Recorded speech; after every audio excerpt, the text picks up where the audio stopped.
Manchester United have agreed a deal with Atalanta for their striker Rasmus Hojlund. The 20-year-old will join United in a deal worth €65 million with 10 million in add-ons.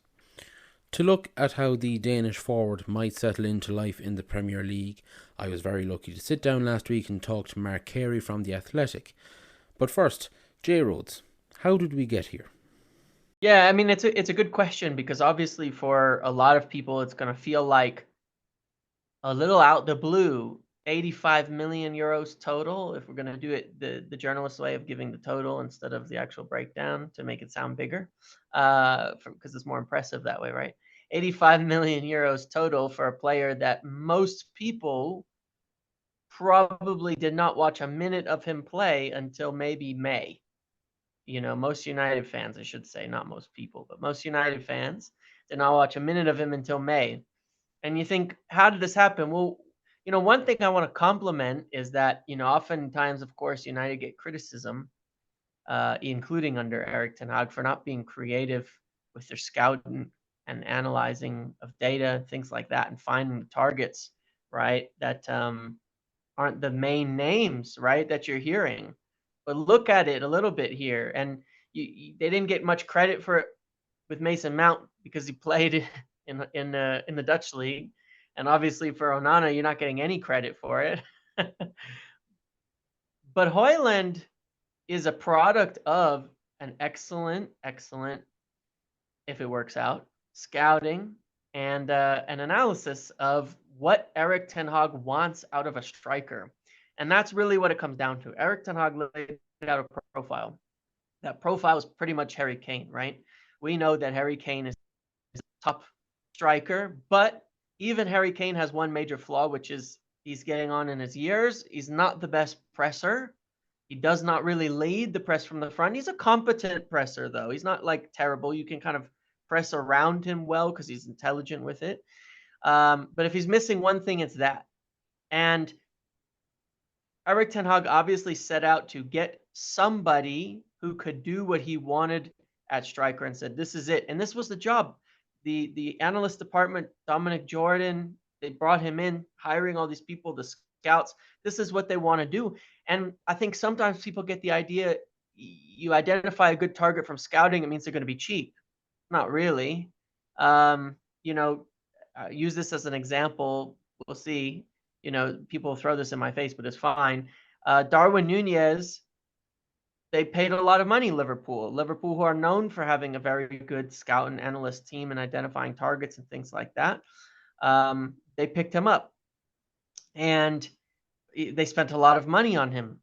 And when you're talking about strikers, you're pretty much saying we're going to pay a lot of money.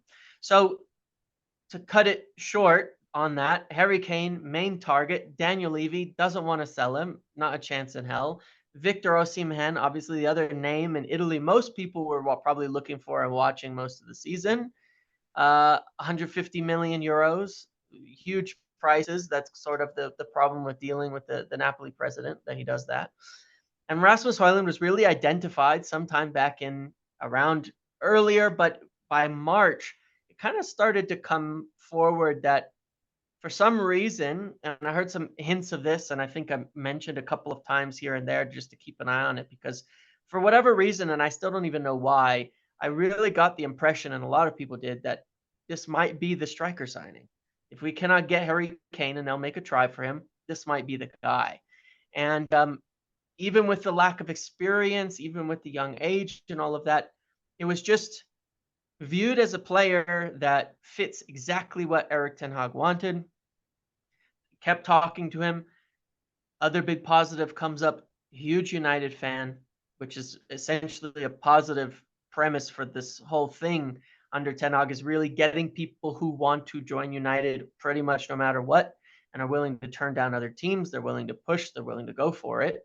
They got in touch with him. They really established everything they needed to know about it.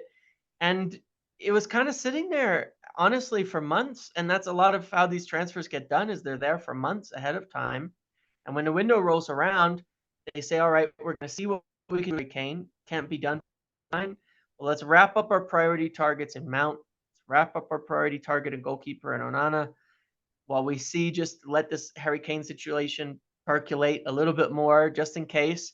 All right, then let's get the regen here. Let's get Rasmus Hojlund in, and I know he's gonna talk.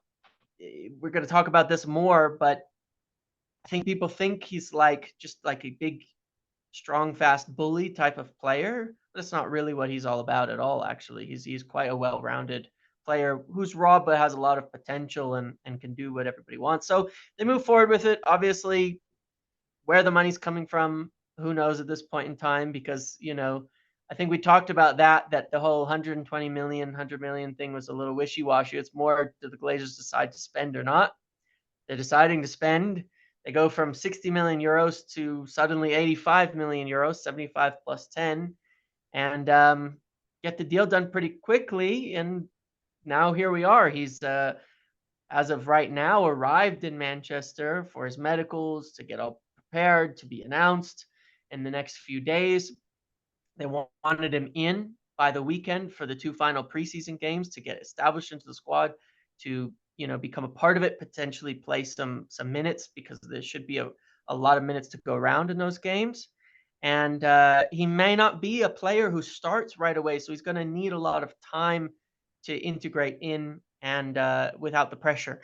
And I think that's where we are now. That they really just want to get him going, get him training, get him in there, get him playing, and then slot him in without the pressure. When you've had Jadon Sancho, who's been playing a false nine all preseason, and Rashford, who can obviously play striker as well. He doesn't have to necessarily even come in at striker right off the bat and perform there. He could play in other positions. He could play off the left and provide some help there, and get a little more acclimated to the team. So it's an interesting road, but United have really wanted to focus on, in this area, if they're not going to get Harry Kane, get someone of the right age that can grow, that can be a part of the team for a long time, that fits what Ten Hag wants. And make no mistake, Rasmus Hojlund is viewed as the Ten Hag striker, essentially, at this point in time, and that's why they paid so much for him.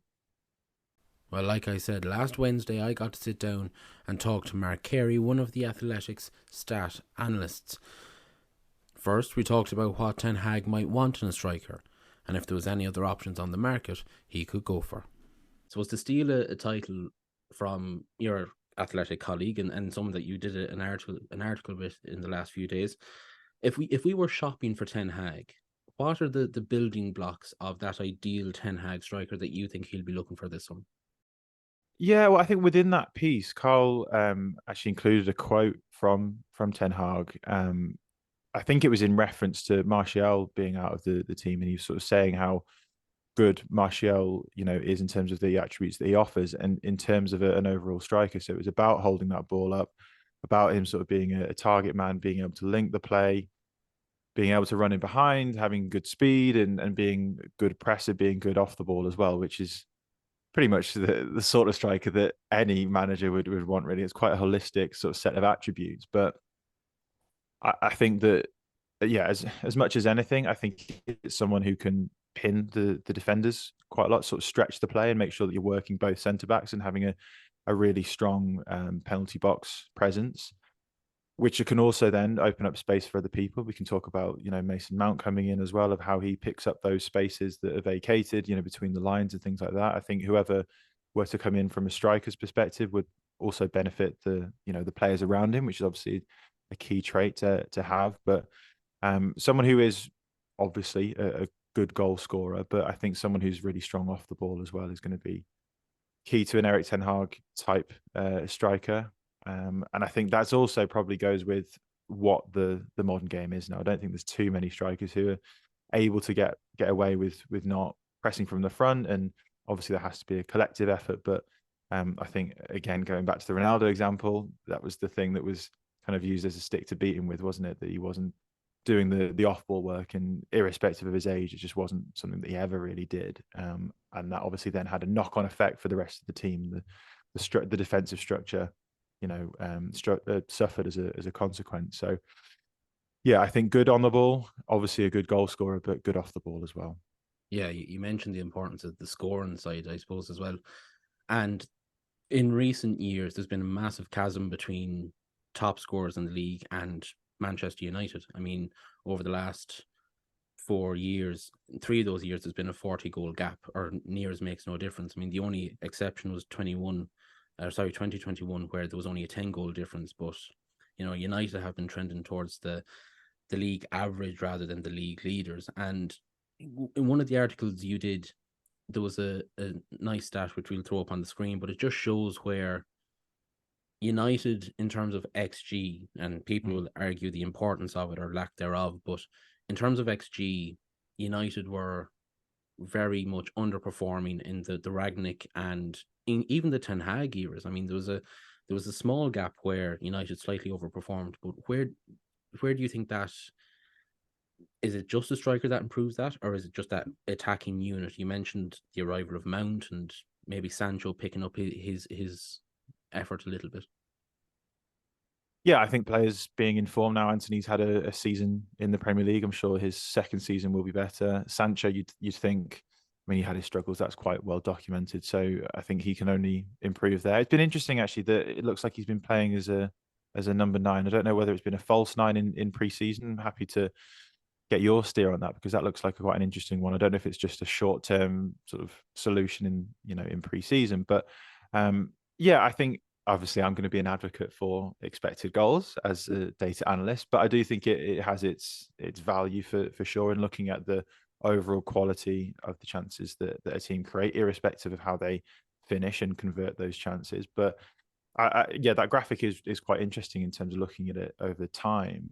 I think that I looked into the numbers specifically last season. Their non-penalty expected goals were the 6th best in the league, which is sort of fine, you can say. But for a team like Manchester United, you want to be, I'd say, top 3 at least if you're going to be pushing for the title, of course. And then their non-penalty goals scored was the 7th best in the league, which is not too dissimilar. But to your point about the underperformance, they underperformed by 11 goals across the course of last season, and only Chelsea and Everton did worse in terms of that underperformance. So I suppose you could take that as a good thing, really, that if they were to convert those chances that they created at a rate that you would expect them to in the long term, then those maybe draws would turn into wins, those losses might turn into draws, and you could maybe get 7 or 8 points more out of that without actually having to do too much more to the attack, because it's just regressing to the mean and actually converting the chances that you'd be expected to.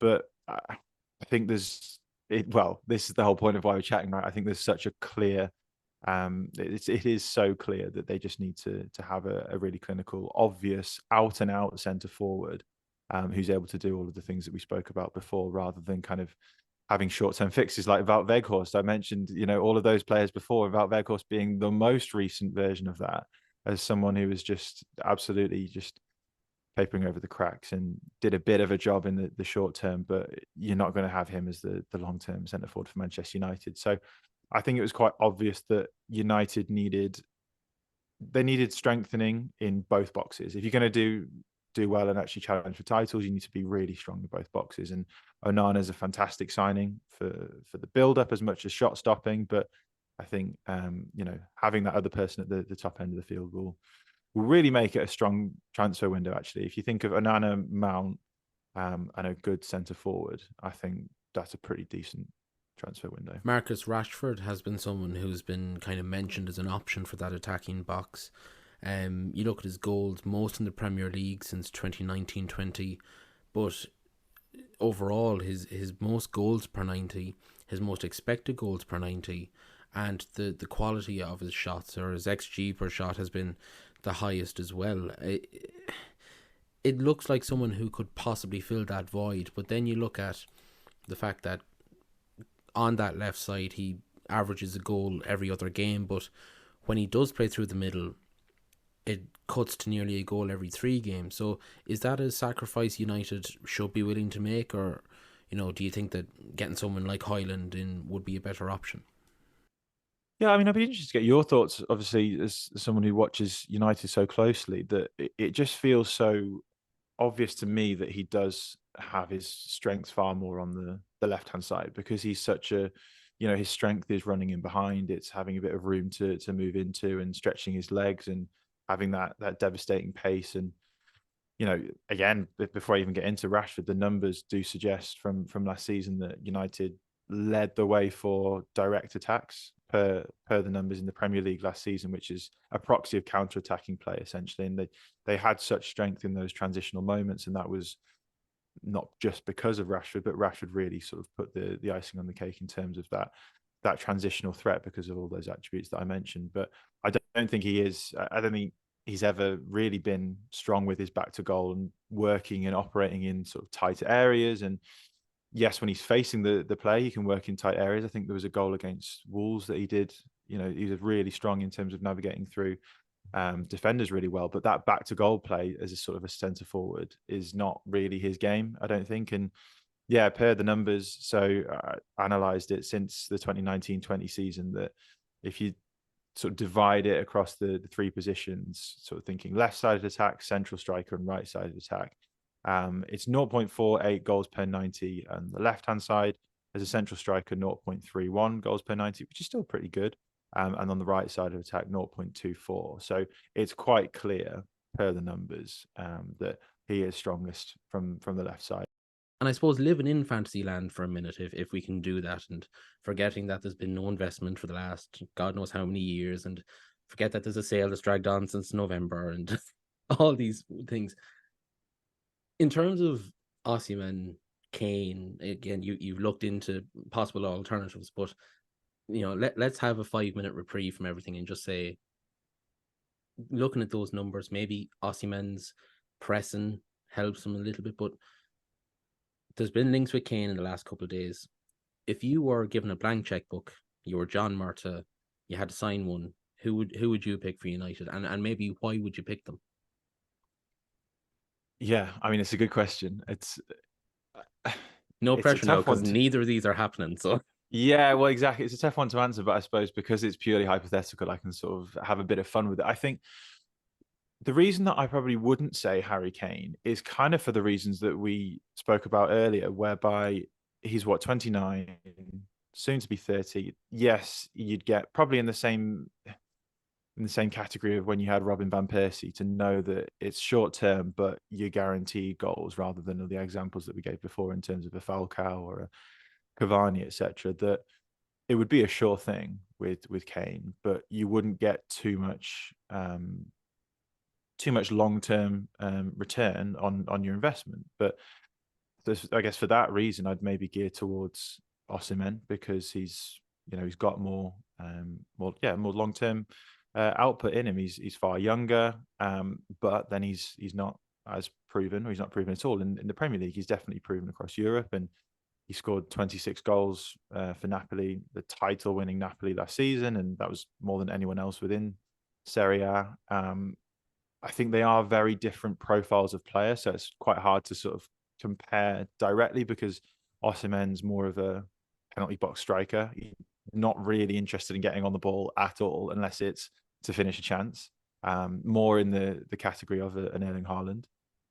Whereas Kane, as we know, so well established, he's someone who likes to drop in into midfield areas, into little pockets of space, and look for runners ahead of him and play those kind of threaded progressive passes. And as we saw last season, we know that he's a prolific goal scorer as well. He was able to match the creativity with the real prolific output as well from in front of goal. But he's kind of a bit more well-rounded and wanting to get on the ball more.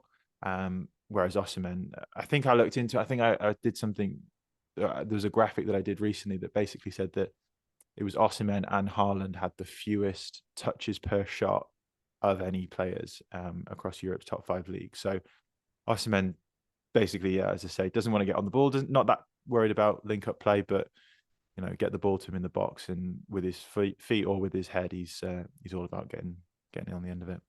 Yeah, and one of the problems United had last season was getting the ball into the box. I mean, again, another article you did for The Athletic had Southampton and Wolves as the only two teams worse than United at getting the ball into the box. And, more than 1 in 3 of United shots were taken outside the box. And it's something that even before Ten Hag has been a long-term problem of this United side. The teams would sit low, block up, and just let United take shots from outside, because they knew they weren't conceding. But maybe coming out of fantasy land now for a minute and kind of touching on the more real level stuff. In your analysis, you showed kind of similar player stat for both Harry Kane and Victor Osimhen that were more realistic options. And one of the names that popped up in the top 5 for both, the only name that did, was Folarin Balogun. Now, it came out today that he is training independently over in the States. He's not training with the rest of the squad. In terms of maybe the players who wouldn't have seen, or sorry, the fans who wouldn't have seen much from last season, what are like the basic factors that kind of shows how he's similar to either Kane or Osimhen, if he can do that? Yeah, he'd probably be an example of a player who does sort of fall directly between the two, if that makes sense. If we were to sort of classify Kane as someone who definitely drops in to play those progressive passes, and of course we know that, as I mentioned before, he's happy to get on the end of the attacks as well. Osimhen being one who's exclusively looking to get on the end of passes into him and just getting the shot away very quickly and receiving the ball in the box. I'd say that Balogun is probably a hybrid of the two, or somewhere in between the two. He does, or he can drop in to receive the ball, has fairly good sort of link up play, and will find runners ahead of him. But he is also does have that kind of clinical box presence as well. I think one thing which I think we've analysed on site is how his movement is really good. He's really good at kind of arcing those runs. He's worked really hard on it in training in terms of finding the pockets of space to be able to make sure that when he does receive the ball, it's when he's kind of at full tilt, if that makes sense, so that he's running across the defender to make sure that when that ball played into him, often it's a one-on-one or in a highly lucrative area. So I think that's kind of why, I guess if you think of it as a Venn diagram, he has traits of both, but he's not quite a specialist in either, which would make sense. He's young. He's still, he didn't quite have the most successful season at Middlesbrough on loan. He's had a really good single season. So I'd say that, he has proven himself to be a prolific goal scorer in France, but I still think there's a little bit of a question mark over him, especially in the Premier League, as to whether or not that would have that same kind of conversion, in a stronger league. Yeah, and looking at the numbers from Smarter Scout, it's clear to see that he is kind of that hybrid, like you mentioned.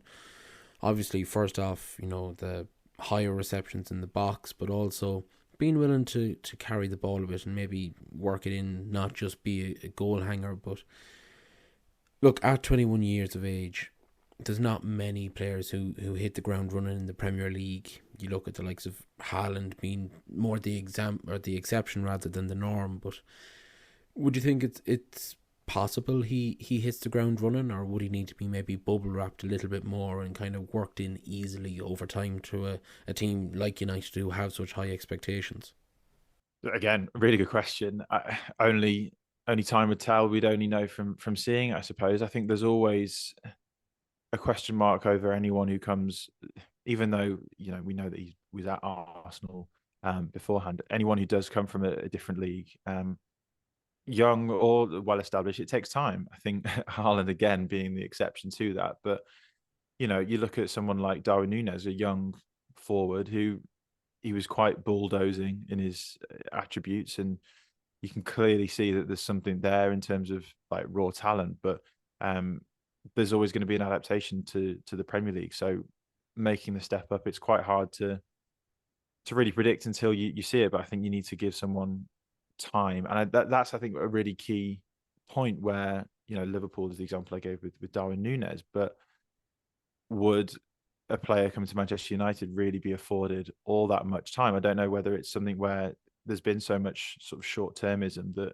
now, if you're looking more towards the long term, will fans and the club be a bit more accepting of allowing a young player to bed in and maybe start with Martial if he's sort of fit enough, or maybe start with Rashford through the middle in the sort of first few games of the season or first half of the season, and allow a young player, if it were to be a young player, to bed in and then kind of think that their trajectory is going to be a lot sharper in the future? Or is it, for a club the size of Manchester United, we need to just make sure that they hit the ground running because we can't afford to make any mistakes, and with such a big dominant club, we don't want to afford anyone the time to to settle in. They need to be, scoring pretty much from the off. So I think it's sort of contextualizing the question a little bit, because it's we're talking about such a big club in yourselves.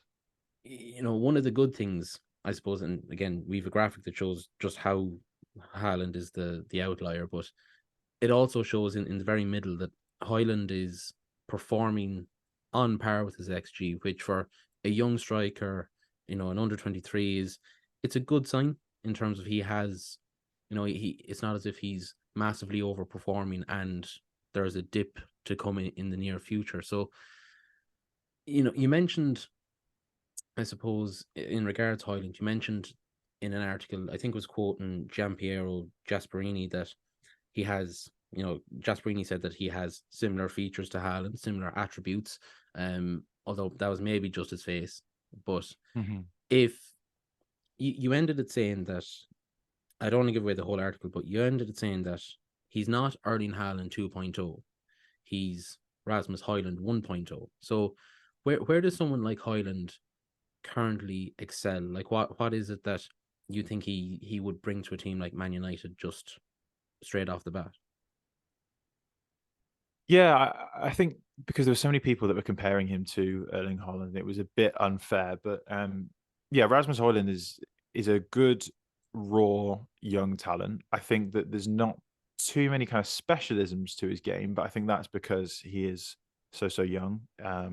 He's only basically just arrived at Atalanta, and he's been on the move so much recently because his trajectory has been so sort of steep and sharp. He's been scoring wherever he's gone in the past couple of years. But he has only scored 9 goals in Serie A for Atalanta. So it's not like he has set the world alight and sort of putting up ridiculous numbers that really should be attracting the attention of, all of the, Europe's elite. But I think to answer your question of where his strengths lie, and I guess where he'd suit United, I'd say that he's really fast and strong, quite powerhouse in being a real threat in transition. I think it was included in the piece as well of just how much I think he was supposed to be able to do 100 meters in 11 seconds or something. And he was really, really powerful in his running. So I think that would be a massive advantage if United sort of have similar counter-attacking transitional threat next season. Really good off-ball or ball movement in that regard. So would be good at pinning the centre backs, as I said before, and opening up space for others, but also making really good runs in behind. I think where he differs from Erling Haaland is that he is stronger in his link-up play. He's more likely to actually get on the ball. So unlike a Haaland and an Osimhen, he's more likely to drop into little pockets of space, maybe come pin the defenders, and then maybe drop into the midfield to receive the ball and link the play, or just in general get involved in the half spaces and link up the play that way. I think the caveat to that is that Atalanta play in a 3-5-2, where you've maybe got him with the ability to drop into little spaces, but knowing that someone else might go and maybe run in behind or stay on the last line, and he's able to do that. Whereas at United, it wouldn't necessarily be a 2 up front, but that's not to say that Fernandes or Mount couldn't run on ahead and sort of have a bit more of a pulley system in terms of he were to drop in and then someone else run in behind. But I'd say that's the kind of the key difference between him and Haaland. He's actually quite strong on the ball, but still very, very raw. He is 20 years old, and I think that's worth acknowledging. But he's below risk. I suppose there's an advantage and a disadvantage, or multiple advantages and disadvantages to the signing of Hojlund. But I'd say, given that he'd probably be the lower end of a sort of price tag and really young in his career, I don't think there's too much risk attached to it, and it would be the opposite of what we spoke about before of Cavani and Ibrahimovic, Ronaldo, and to a certain extent of Weghorst. So I think that if United do land him, and it's, as you say, they've agreed terms, or it's only technical sides, this isn't there, of just when how a signing actually gets done. I don't know at what stage is actually confirmed. I think until you see them with the shirt on and it's on their website, I just sort of leave it to the likes of David Ornstein. But I do think it would be quite a low risk option to sign Hojlund. Yeah, you look at the stats wheel, and again, the work rate is there up front in terms of his defending intensity is above average. His defending impact is above average. But even though his ball recoveries and his interceptions isn't that high, going back to those building blocks we talked about at the start, it's the willingness to work is there. And even though he mightn't force the mistake from the defender, it might pressure a pass that means someone else gets to pick it off. So it's definitely a promising sign in that regard. And looking at an article done by the resident stats guy before you at The Athletic, Tom Warville, he did a piece where he showed that the peak age of a striker didn't really start until they were about 24. So given the fact Hojlund now is only 20 and has, I suppose, another 4 years to hit his peak, surely it's only a promising sign for United fans that he's already at this level with a manager who has shown he's willing to work with players and improve them rather than just reaching for the checkbook every time. I think so. Yeah, I think that's right. I think with regard to his off-ball stuff, which, as we mentioned, is really important to the way that Ten Hag likes to play. I think that with his pace as well, you can't really afford to have too much of a loose touch because he really will pounce on it. And the piece that you referenced that I wrote a good few weeks ago now does include that, where there was just a couple of loose passes and he went all the way back to the goalkeeper and just pounced and just got an easy goal because it was a bit of a calamitous bit of play from the opponent. But you can't rest on your laurels when he's around because he's so fast, as I mentioned, which is an advantage in possession but also out of possession. I think that the players around him as well would certainly benefit. Mason Mount being another example of someone who is so strong off the ball, so it'll make his life easier so he's not running around like a headless chicken and using up all of his energy. One thing I'd say about him as well, which sort of alluded to in the piece, and we're going to write another piece that's actually going to come out soon on this, is that he's 6'3", really strong, really powerful. He got all the physical attributes to be able to work on these things, which is the right way round. Otherwise, if you maybe didn't have the physical attributes, it's hard to really work on that if you've got the technical skills. But he's 6'3", really strong, but not very strong in the air, which sort of sounds counterintuitive considering you'd think that someone of that height would really be quite strong. But then I looked into it, and again, you'd be able to tell me more, is that United aren't actually that geared towards balls into the box and open play crosses kind of lofted in. I suppose the way that the attack is, it's an Anthony or a Sancho or a Rashford kind of wanting to drive into probably more congested areas. You spoke about shooting more from outside of the area, and how that's kind of been sometimes a problem against opponents who maybe sit in a deep block. And sometimes I was just thinking about it, sometimes that if the opponent is creating a really narrow unit in front of the goal, sometimes you've got to go around them. And sometimes I think United could probably benefit from more crosses into the box.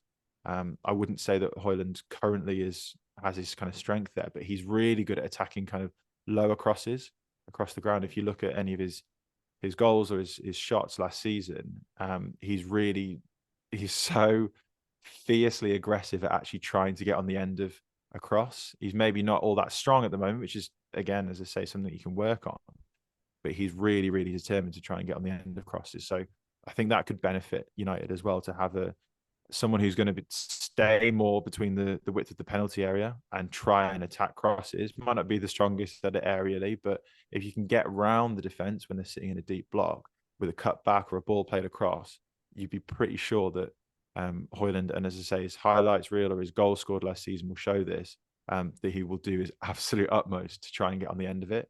So that'd be another advantage, I'd say, of his. One thing that your piece also brought to my attention was the fact that if Hojlund does move, it'll be his fourth club in, I think, 2 seasons. So, is there a risk that we're just kind of he's on very much a hype train, that maybe one day the brakes will catch on and getting to a club like United might just be a step too far? Yeah, another good question. Again, I'm not entirely sure of the answer, but I think the reason that he's moved so often is because his trajectory has been rather steep, which is a good thing. And I think he's kind of outgrown maybe the team or the league quicker than he thought and the club thought. So he was at Copenhagen, wasn't scoring for fun, you might say, and then was in the Austrian Bundesliga at Sturm Graz, and then moved to Atalanta. And from sort of Austria to then Atalanta, he's taken both those clubs in his stride, I'd say. But even then, as I say, he has only scored 9 league goals in Serie A. I think more generally his attributes are, as I said, I don't think it's his numbers in as much as those attributes that are more transferable. As I say, 6'3", really strong, really powerful, a young centre forward with a high ceiling. I think it's fair to say. I think it's more knowing what he could be rather than maybe what he is. And again, I'm wary to compare to Erling Haaland. I think it was kind of more of a sure thing with someone that young that he was going to score the goals that he ended up scoring last season. But I think with Hojlund, you're sort of buying into the long term, those attributes that can be shaped and molded rather than necessarily buying the finished package. But I wouldn't say that it's a concern by any stretch that he's moved so frequently. I don't think it's anything to do with kind of disloyalty to any club or anything. I think it's more just that his trajectory has kind of almost been catching up with him with each move that he's made. United have bought young players in the past, these strikers even like Martial, that haven't quite worked out, be it down to just not being able to live at that level or injuries getting in the way. But do you think that they're still right to go after a player like Hojlund, who hasn't shown he can play at that level yet, even though there's promising signs like we've talked about? Do you think that they might be better holding that money for, say, this time 12 months and putting a bigger package together for, say, Osimhen, a proven striker in that regard, or even just spend a little bit less now to save that money for next year? What's your thoughts on that?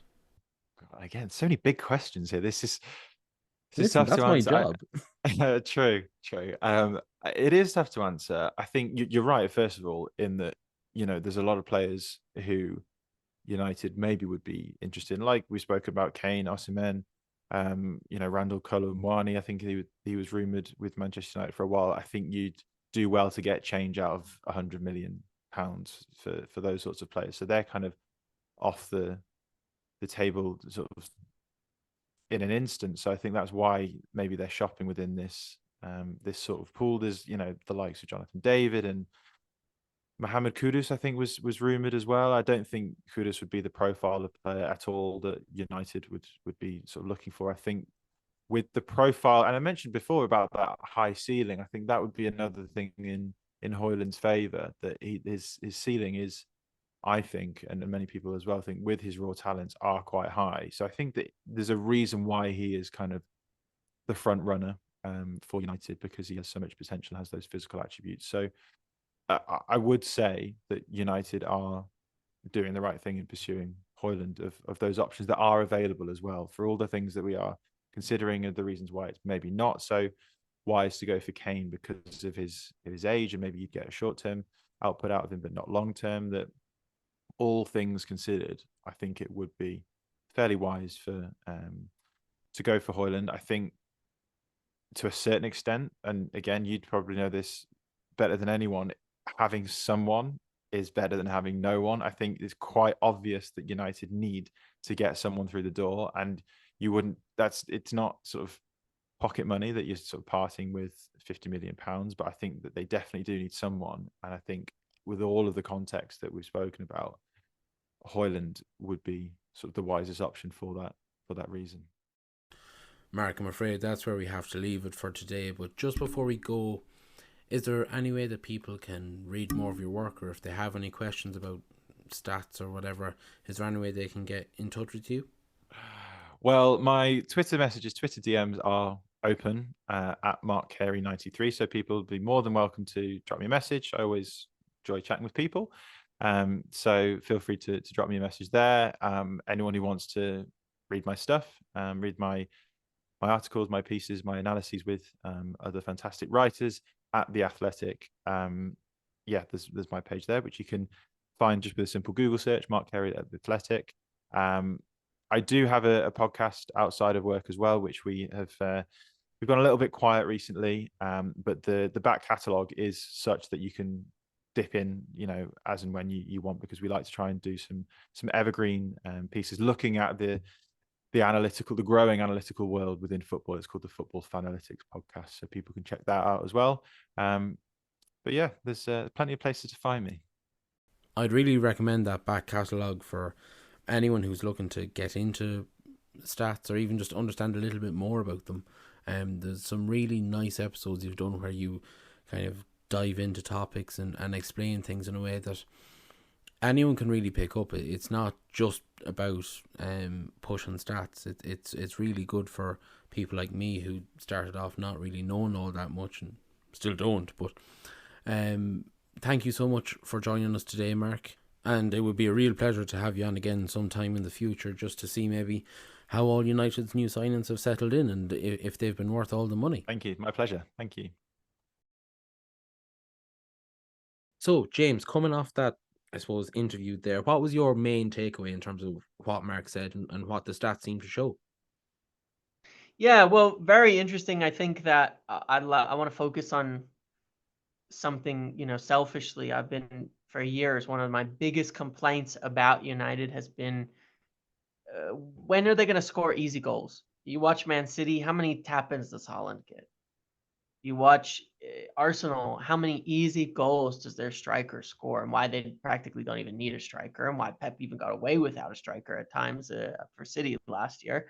How many easy goals do top strikers score? A lot of easy goals. That's the thing. I mean, Ronaldo got the name for it too. It's not an insult, but it's actually an incredible skill to score easy goals, and United do not create easy goals. And I think the only time they did in the last few years was when Cavani was playing. They got a few easy goals, and mostly it was because he just worked his ass off to get there.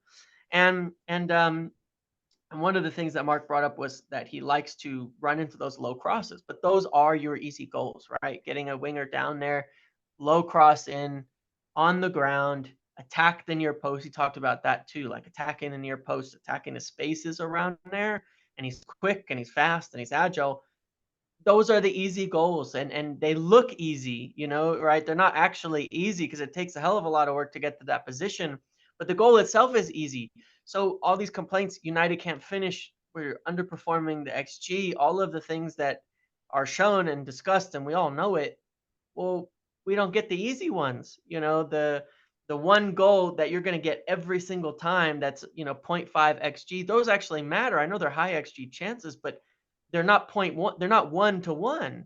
When you score those, which you're gonna likely score a lot of them if you're a good player, then it helps a lot. And I think those are the main goals that United are actually missing. So when people say they don't finish well and don't score well and don't take our chances, it's also because they're usually difficult. I mean, honestly, I think the average goal United scores, like, they're always like, oh man, it feels like it was like a sweet relief that we finally scored because it's some shot. I mean, you look at even in the preseason, Dallo last game, banger from outside the box, Anthony bouncing around, rebound, bang into the corner, right? These are not easy goals. These are not like your nicely created boom low cross in goals.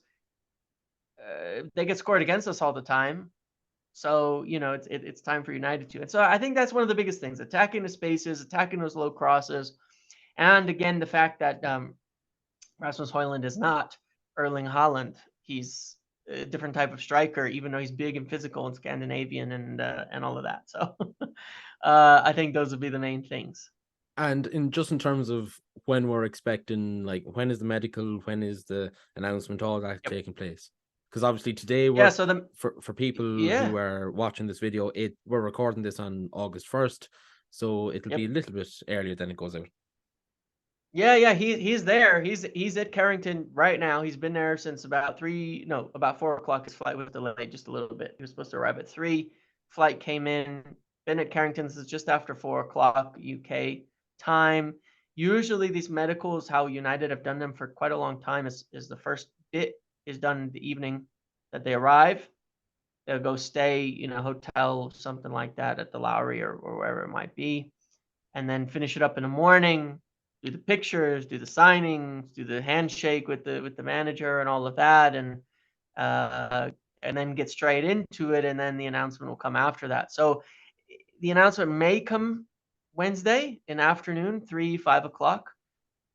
Just depends how much content they want to produce, and how smoothly things go and all of that. Because there's other tiny factors that even sometimes when the player is there, like the contract, the way the contracts and legal things work, there's things that actually have to be paid and sent and done in those like final minutes before it's actually official, and sometimes those just take a little more time to think, even down to like taxes and things paid before certain things are actually official. So it just depends on how long those things take. But Wednesday afternoon or Thursday, we'd expect them to be announced in time to join up this weekend. That's the plan, certainly, for the final preseason games. Well, you mentioned the last preseason games. I mean, obviously there's one against Lyon, and then there's the following day there's another one against Athletic Bilbao in Dublin. Do you think Hojlund will be part of those teams, or be part of that weekend of doubleheader for United? Yeah, I do. The way that those ones are organized is that it's going to be it's not like the Wrexham thing where the teams are split and going to different places. This is like the whole team's going. The whole squad that's going to be involved is going. So if he's a member of United by Saturday, he's going to be there. He's going to be at these games. And the idea is that a lot of players are going to get 80 minutes in one, and the other players should get about 10. And then it's going to flip the other way around in the next game. So good fitness test for everybody. I believe he's been in training, and playing for Atalanta in the preseason, right? I know he's left out of Saturday's game because of the transfer, but he's been playing. He should be fit. He should be ready to go right in. So I really, we had to put, no offense, this isn't an insult to Joe Hugel, but I don't think that Erik ten Hag wanted to put Joe Hugel in with the starting 11 against Dortmund to end the game. I don't think that was his intention, but Rasmus Hojlund would have fit right in there for 10 minutes, and Hugel got a good chance actually. So from a good pass. So obviously the benefits of just having a striker were showing. So I do think he'll get some involvement. How much obviously remains to be seen, but I do think he'll get some. It's pretty low risk for him to get some minutes in there. Yes, like we said, Manchester United wrap up their pre-season this Saturday and Sunday. They take on Lyon at Old Trafford on August 5th, and they take on Athletic Club Bilbao in the Aviva Stadium in Dublin on August 6th.